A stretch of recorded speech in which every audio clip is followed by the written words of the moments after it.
Hello, all, and welcome to episode 8 of this Endless Spiral podcast. You're all very welcome. On this episode, I am joined by Tom Homey, who is the founder of the amazing foundation Blokes. For anyone who may be a little unfamiliar with what Blokes is, it's a platform for men to open up about their mental health and share their experiences and life stories. And you can use the hashtag #MaleTale that I've seen on social media recently, and it's really, really good. In 2016, Tom was diagnosed with depression, anxiety, and PTSD while he was studying at university, which has inspired Tom to set up Blokes. So that's a little introduction to Tom. Tom, you're very welcome to be on the podcast. Thanks very much for taking the time to do this. I'm sure you're absolutely up to your eyes with all the stuff you have going on at the moment. So how are you? No, yeah, mate, thanks for having me. I appreciate it. Yeah, very welcome.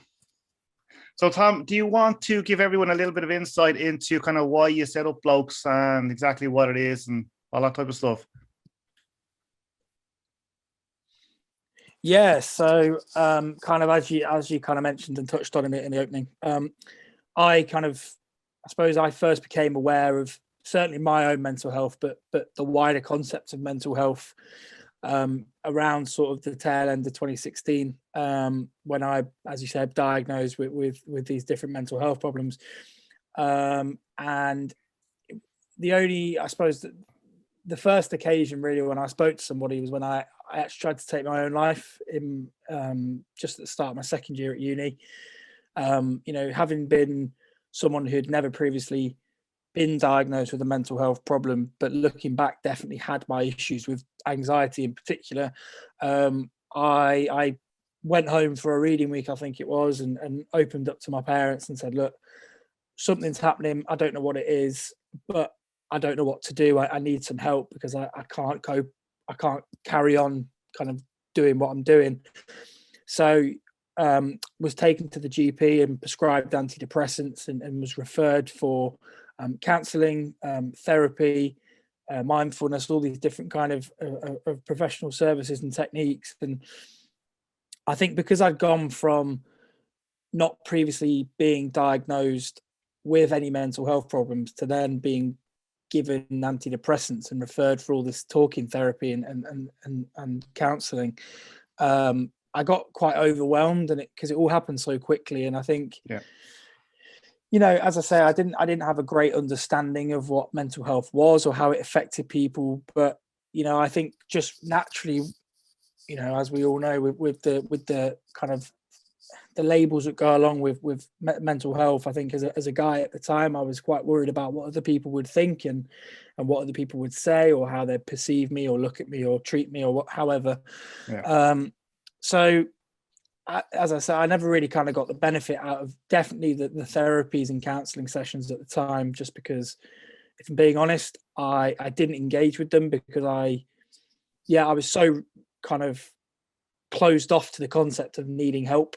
But I suppose the one thing that did alleviate a lot of the anxiety in particular was just talking to my friends and family, and as cliche as it sounds, not being obliged to say that I was okay when I actually wasn't okay. Because I think obviously, and I've spoken about this quite a lot recently, but obviously Roman Kemp touched on it a few weeks ago in his Our Silent Emergency documentary, saying that when we ask somebody, how are you, it's the most important question you can ask somebody, but no matter who we are, we're so quick to just glaze over it, and we almost give this robotic response of, yeah, I'm all right, how are you? When actually we could be feeling the worst we've ever felt in our lives, but it's just an automatic response. So kind of went through my last 18 months at uni and began to kind of learn more about mental health, my own mental health, my triggers, what works best for me in terms of managing it on a day-to-day basis. Graduated 2018 and was really keen to do something around men's mental health. But obviously, between trying to get a job and get on the property ladder, I think it got pushed to the side a little bit. And then obviously lockdown hit this time last year, and March last year. God, it feels like we're in March. Yeah. Lockdown hit early last year, and as with everybody, it gave me all this kind of extra time to think about what I wanted to do and how I could achieve it, but more importantly, what it could offer Mm-hmm. men. So Blokes sort of was started around midway through June. And as you said, kind of the main thing that we provide is our online forum-based platform where men can join completely free of charge, and join a community of like-minded men who are all sharing stories and tips and advice and life lessons. And I never like to say that it's an informal space, but it's a bit more of a relaxed space. Yeah. Where I suppose that, the idea being that you know that everybody who is on that forum is there for the same reason and has some experience in mental health, whether that be they've suffered themselves or they have family members who have, or friends who have, or whatever it may be.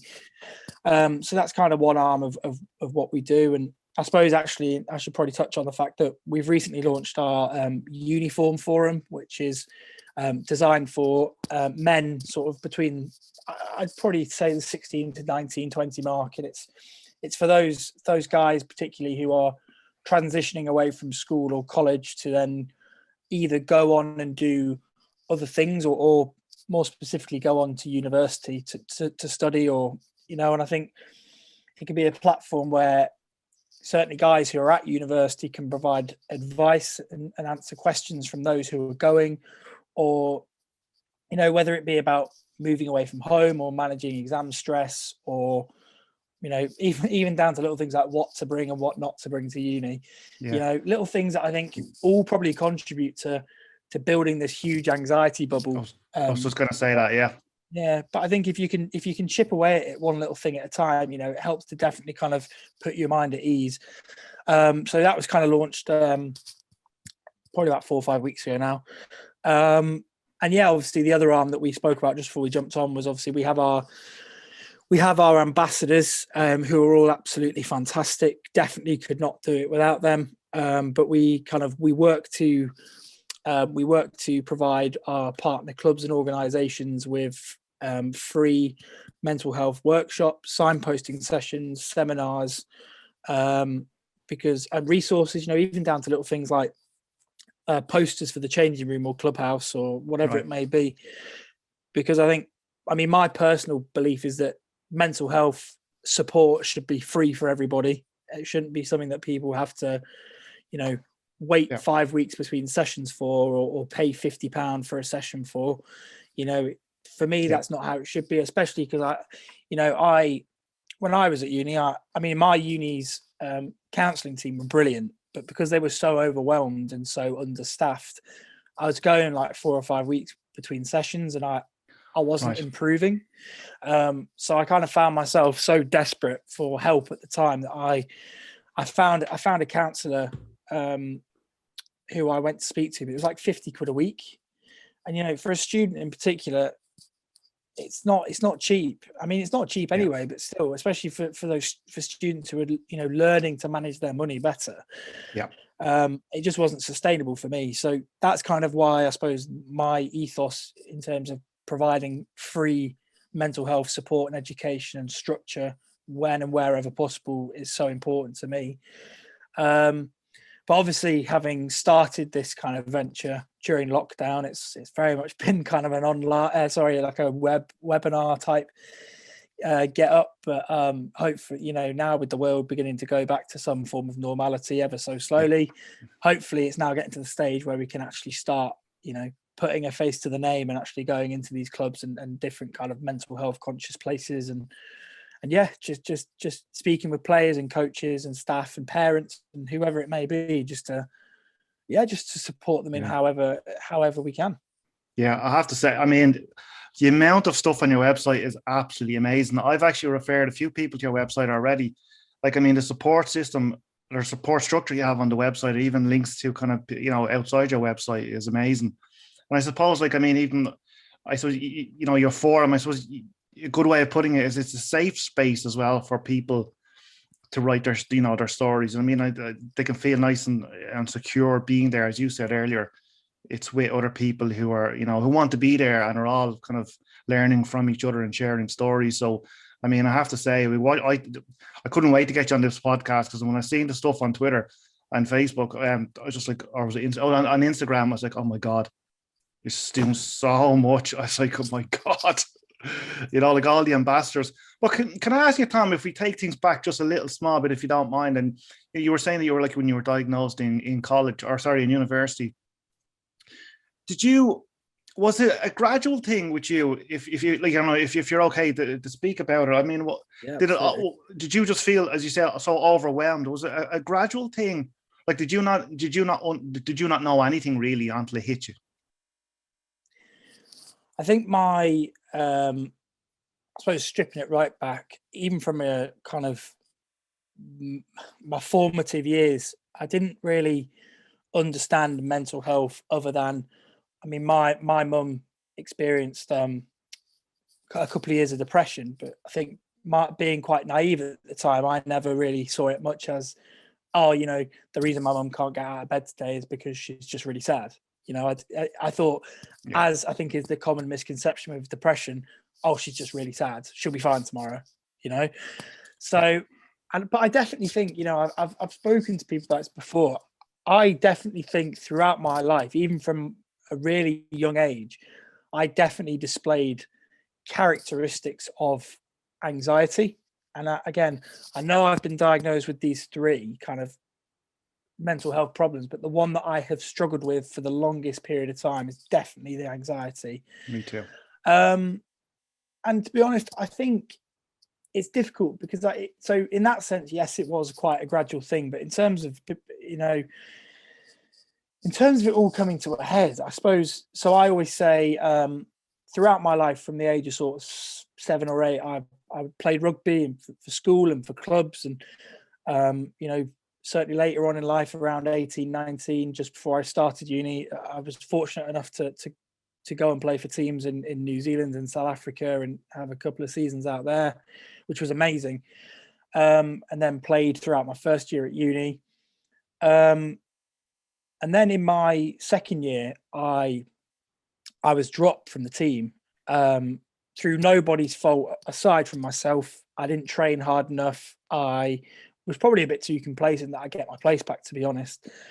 And I think most of my first year friendships at uni had been built around this common love and common thing of rugby. And, it went off, obviously it went far beyond the pitch. It went into my social life, into my, even I live with guys in my second year that I played rugby with in my first year. So it was a huge part of my uni experience. I think when I got dropped, I had all these feelings of embarrassment, guilt. I felt really ashamed. And I almost felt like, because I hadn't been picked and I now no longer was part of the uni rugby club, but all my friends were, I felt like I couldn't spend time with them anymore. I felt like not that I didn't have the right, but almost that I would just be the tag along, the sore thumb, and I would almost be like, I just didn't have anything in common with them, which I did, obviously, because we struck up some really good friendships. But in my head at the time, I felt like I was completely devastated when I found out. And that's really when I kind of started to go into my shell quite a lot, because I always felt like rugby was something that defined me. And when I didn't have that, I almost had this self-identity crisis a little bit. Yeah. So yeah, I think when I didn't have rugby, I felt like I had nothing else. I felt like my purpose in life was now just to get up, like go to lectures, come home, and then just keep myself to myself. Yeah. So that's when I began to isolate myself a lot more. I stopped going out socially. I stopped seeing friends and family. And I think that's when it became really dangerous, when I was alone with my thoughts, because I felt like, I was completely alone, because I felt like I couldn't speak to the guys I played rugby with, because I felt like I didn't have a connection to them anymore. So that only left me with myself. I think that's when that's when the depression element hit quite hard, because obviously my mood was, and my general emotional well-being was with the lowest I can ever remember it being. Right. And I think over that kind of period between being dropped and actually becoming increasingly isolated, which was probably, looking back now, about 4 to 6 weeks, Right. that's the period when I have had these thoughts about being better off dead, doing everybody a favor if I wasn't alive anymore. Felt my life wasn't worth living. It was completely worthless now. So yeah, it was a gradual thing, but I can almost pinpoint where it started to where it ended, which I think is quite useful in terms of trying to come to terms with why what happened. Yeah, I suppose, and it's amazing to like just listening to you there. I mean, I wonder how many people can relate to your story, because I certainly can. I mean, I suppose the awareness is not instant, but is more of, it's not as gradual. But when you look back, exactly as you said, because I've done the same thing, when you look back, because I'm the same with the anxiety, you can look back and you can start picking out little things in your past, even in your childhood, that you can kind of go, yeah, that's one, like that's another. And it's such a good learning kind of learning exercise, that you can actually start to kind of evaluate where it has stemmed from. It's so important. But I mean, it's amazing just listening to you. Like, I mean, I hope to God, I mean, this, people can just see where you were to where you are now. It's, I mean, obviously we still have our battles that we deal with, on a day to day. I mean, look, it never goes away, but you're in I hope you're in a much better place than you were then, Yeah, definitely. And I even think, just quickly touching back on the, reflection element of not recovery, but the reflection element of coming to terms with things, even when I was a kid, like between the age of, I don't know, 8 and 12, if we ever went on holiday anywhere, I would be so cautious and cagey for like 2 or 3 days. My mum and dad always say I was an absolute pain for the first couple of days, because I wouldn't leave their side. I wouldn't try anything. I wouldn't go anywhere without them. I was so anxious and I was so uncomfortable that I wasn't in familiar surroundings.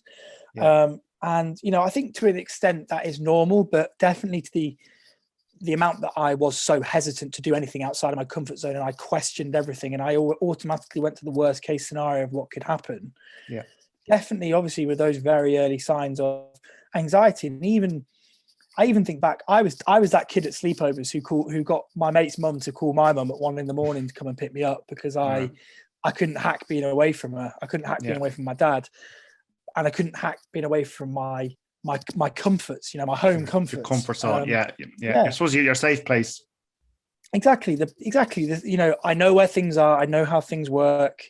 And I think when I was pushed outside of that from a very young age, which my parents definitely encouraged me to do, I was by no means like mollycoddled or anything like that. My parents did encourage me to, go and try new things, whether that be a new sport or scouts, or going down to the village hall to go and do, I don't know, like an under 10s disco or something, something, little things that are good socializing skills or good socializing events for kids around my age. But yes, I definitely think the awareness and the self-reflection are really, really important. And I know I've completely gone off your original question. I think I did exactly the same. Well, it was interesting listening, because I had a good conversation with a sports psychologist on the podcast last week, and she kind of just sprung a question on me, asking me what has kind of made me want to do this, right? Because like I'm kind of the spiral kind of similar to yours, where we've got like a sporting twist on things. So she asked me, about what got me into sport and mental health. And like my answer was basically, playing sport used to cause me, playing sport was nearly a negative for me. Not at the beginning, the fun was all there at the beginning, but after a while, playing sport would cause me anxiety, because if I felt I wasn't performing to the level I thought I should be playing, or at least I thought in my head I should be playing, I would nearly stop. So I ended up nearly giving up most sports. I would try everything, and then I'd nearly stop playing everything because it caused me, and it was a negative effect on me. But then for watching sport, see on TV, I would use sport as an escapism then. So I would be able to sit back and be able to watch sport on TV, and for me that was heaven. Do you know what I mean? So like sport for me has had a negative effect on me, but has also had a positive effect on me. So it was easier for me to sit back on the sofa and watch basically someone play sport as I thought it should be played. Do you know what I mean? So it would nearly be a treat for me to sit down and watch like whoever, like or Tiger Woods playing, or I love watching snooker, so I'll be watching Ronnie O'Sullivan play, or I'm a Manchester United fan, I'm watching football or whatever it is. But I was just wondering, for you, did you have that effect? Like, would you be like, would you use sport as an escapism as well, or do you just have kind of negative thoughts or negative feelings towards it, if you know what I mean? Yeah, so I mean, I would definitely 100% agree with a lot of what you said there. Because rugby, as I say, has been my main sport. I've dabbled in other sports, but I've never sort of played them much past like school PE lessons or the school team. But speaking from a purely rugby perspective, I have a serious love-hate relationship with rugby. I even think back to like, if we were attacking on the opposition's 5 meter line, and the try line was in front of me and 2 passes and I'd score. As soon as I realized that scenario was potentially going to happen, I used to get the absolute worst butterflies in my stomach. And honestly, I used to my whole body felt like it was just made out of jelly, because I almost felt like, what happens if you do get the ball, but you drop it, or you drop it when you drop it when you're going to, when you're going to go in for a try, or you catch the ball and someone hammers you and you end up going back 10 meters, it's almost like you've cost the team there. That will be your fault. And you'll be the reason why the team doesn't score a try. So I can definitely almost appreciate how sport acted for me as a bit of a negative. And I 100% agree, I'm somebody who'll definitely watch a game of rugby and be like, oh, he's not releasing, that's a penalty, or he's a mile offside. So I'm so easy to like criticize and referee from looking on the sofa, I think, as we all do. But definitely when you're on the pitch and you're actually in the moment, and I never played rugby to a particularly high standard. I'm even talking about for like my local town team, where, let's be honest, in the grand scheme of the world, life or death, it doesn't matter if you don't score, really. But even it's the thought of, not necessarily this is how the culture was at the club I was at, because it wasn't, but I can understand how people may get, it's the fear of making mistakes. It's the fear of not fear of failure. It's that perfectionist mindset where you feel like, the world's going to end if you make a mistake. The world's going to, if you miss an open goal, or if you miss the fairway, or if you miss a kick a miss conversion in rugby or whatever. And I do think in a way sport for me has given me so many great things in my life. It's given me opportunity to meet people, to travel to different places. Some of my best memories are when I was playing out in South Africa and New Zealand, and I got to like coach kids in townships and coach kids, like primary school kids. They for me are such happy memories. So I am fully grateful for my experience with rugby. But I can definitely appreciate how it's also had a really negative effect on my mental health. But I was lucky because not that I think loads and loads of parents are like this, but no doubt some are. If I ever came off, I had this horrible habit when I was younger, where I would come off a pitch, and my dad would drive me home, and I'd say, "Oh, name me one good thing I did in that game," and he'd name one thing, and I'd say, "Right, name me 5 bad things." And he's like, "Why?" He'd be like, "Why are you asking me? It should be the other way around, You should, because if I pick out 5 bad things, not necessarily that there were, but if he says, if I picked out 5 bad things, and that's just going to make you feel crap, it's going to make you feel like you've failed." And he was like, "So it's so counterproductive to do that. So, and I mean, I've always been a very, very, very self-critical person, whether that be from a performance perspective or body image or just everything. I've always compared myself to other people. I've always felt like no matter how hard I try at something, I'm never going to be good enough. I'm never going to be, and I think as well, actually, where this has been more recent is so I played in the front row in rugby, but at uni I was a lot skinnier and quite I didn't really have much muscle on me. Not that I have much muscle on me now, but back in uni I was like 80 kilos and was, as I say, quite skinny, and I would compare myself to the people in my position who would be squatting 200 kilos and benching 125, 130 kilos. And there's me squatting 70 and benching, I don't know, 60, 70, 80 kilos. And I'd think, oh, mate, you look out, they're all laughing at you. Look how pathetic you look. Because you can't lift as much of them. You're not as good as them. You're never going to get your place back. You don't deserve to be here. So it was so much kind of self-conflict where you almost, in fact, a better way of putting it is self-sabotage. Like you almost kind of, you kind of almost feel that, certainly from a body image perspective for me, because you don't look how you think you should look, that you're worthless. You're not as good as somebody else. God, just listening to you, it's like listening to me. Nearly everything you have said, I say exactly the same thing. It's amazing, but I think people who suffer from anxiety, they do that anyway. Like it's exactly right. It's self-sabotage. It's catastrophizing everything. It's comparing yourself to everyone else. I'm the same. Like my body, my body weight, I balloon up and I go back down. I get in great shape, and I might have an injury, and all of a sudden my diet goes out the window, and I'll balloon up, and then and it's up and down and up and down. And I think people with anxiety, that's just, it's part and parcel of it, and it's just it's a learning curve, and it's just something that you have to try and to deal with, on an individual basis. But like, I mean, considering, like, I'm just thinking, like, your sport is such a big part of your life and part of mine, and I was just going through your social media.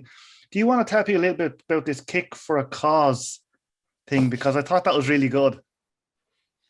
Yeah, definitely. So I'm really, really excited about it because it's kind of the first big charitable event that we're running, and we're running it alongside another podcast called Erasing the Bar. There's a guy called Connor Thompson who's a fantastic guy, and so what we're doing is we've both Erasing the Bar and Blokes are assembling a team, and on Sunday the 25th of July we've got our charity football game at St Mary's Football Club in Haslingden, which is just outside Manchester, and what we're doing is we've got 1,200 tickets available at £10 each, and 100% of all the money raised from the ticket sales is being split equally and donated to Calm, so obviously Campaign Against Living Miserably and Samaritans.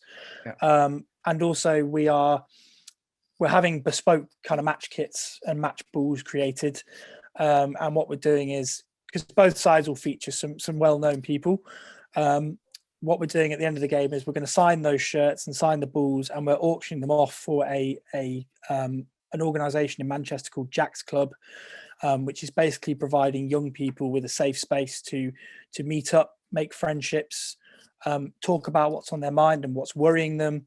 So obviously, as I say, we're going to auction off all the stuff there, give the money to them, and also we're going to donate 300 tickets to kind of local NHS key workers who have been doing a tremendous job throughout the pandemic. And although it's only a small little token of gratitude,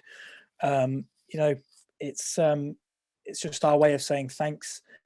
And yeah, so that's kind of what we're doing. There'll be food and drink, there'll be live music, so it should be a really, really good day. All we need now is the weather. But well, good luck with that. Yeah, I know that's going to be a bit touch and go, really. Yeah. And is there any tickets left? Where are people able to buy tickets for this? Yeah, so tickets only went on sale on Monday, so there's plenty left. So you can there's a link in the Blokes Instagram bio. There'll be loads and loads. In fact, there's a link in our Twitter bio as well. The tickets are available on Eventbrite. So if you search "Kick for a Cause," it should come up. And yeah, there's, as I say, there's plenty of tickets left. Yeah. Brilliant. And I'll tell you what, guys, I will share that link on my own Instagram and my own Twitter, and I'll share it on the Endless Spiral as well, because I have to say that's really, really good. It's brilliant. It's brilliant. I tell you, we might leave it there, Tom, because I know that you're probably up to your eyes. And as I always do towards the end of the podcast, I usually like to let the guest kind of have the final word with some sort of inspirational quotes and maybe something inspirational that they want to share with people. Do you have something that you maybe want to say? Or I mean, yeah, I think my message, as always, is very simple, and I think I'm addressing the men who are listening to this in particular. If you are suffering, or if you are struggling on your own, you don't have to continue struggling on your own. There are so many fantastic organisations out there, whether that be, as I mentioned, Samaritans or Calm or your GP or Blokes or whoever. But the point I'm trying to make is the support options are endless, and ultimately there is something that will suit everybody's preferences. So please do speak up, and just never forget that you don't have to deal with anything on your own, because you don't. Yeah, I echo that sentiment 100%. That's really, really well said. And of course, people can get in touch with your website, which is, let you take it away. www.blokes.life. And if they want to email me directly, my email is tom@blokes.life, and I'd be happy to chat. Fabulous, Tom. Brilliant. Thanks so much, Tom, for taking the time to do this today. That was really, really good. I really enjoyed that. Yeah, me too, mate. Thank you for having me on. No problem. You're very welcome. Guys, I'll leave that there, and I will be talking to you all again very soon. Bye for now.